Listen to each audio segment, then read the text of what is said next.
You see, metals are usually present in ores which exist in nature.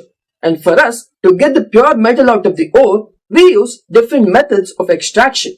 But all metals do not behave the same way because they have different properties and react differently with other elements. For example, the cheapest and the easiest way of extraction is to react with carbon, which is called carbon reduction. And in this method of extraction, we use carbon to heat the ore and we get the pure metal. But let's take a look at the position of carbon in our reactivity series. This is a series which tells us how reactive the metals are. And our carbon's position is over here. So that means all these metals can be extracted with carbon. But these metals cannot be. So for these metals on the top of the activity series, we use a method called electrolysis. It's pretty basic and it's moderately expensive. What we do is we take the compound from the ore, melt it and pass electricity through it in an apparatus like this with two electrodes, the cathode and the anode. So if we want to extract sodium, which is a pretty reactive element, we take fused sodium chloride and put it in the apparatus. And when we pass electricity through it, the sodium, which is Na+, goes to the negative cathode. And the chlorine, which is a Cl-, goes to the positive anode. And hence, we get sodium.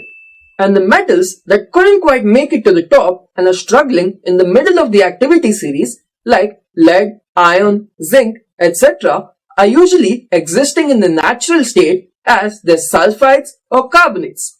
So what we do is we first convert them into their oxides and then we extract the pure metal from the oxides. For example, let's take galena, which is lead sulfide. Once we have galena, we roast it, which is basically heating it in the presence of oxygen. That way, we get lead sulfide plus oxygen, giving us lead oxide and sulfur dioxide. Now, again, we take this lead oxide and we make it react with carbon, and that will give us lead and carbon monoxide, and thus we have pure lead. And the metals that are lurking there at the bottom facing relegation are ones like copper, silver, mercury, etc. And these can be obtained from heating alone. Let's take cinnabar, which is an ore containing mercury.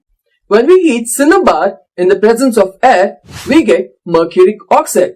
And when we heat mercuric oxide further, we get pure mercury. So what have we learned in this video?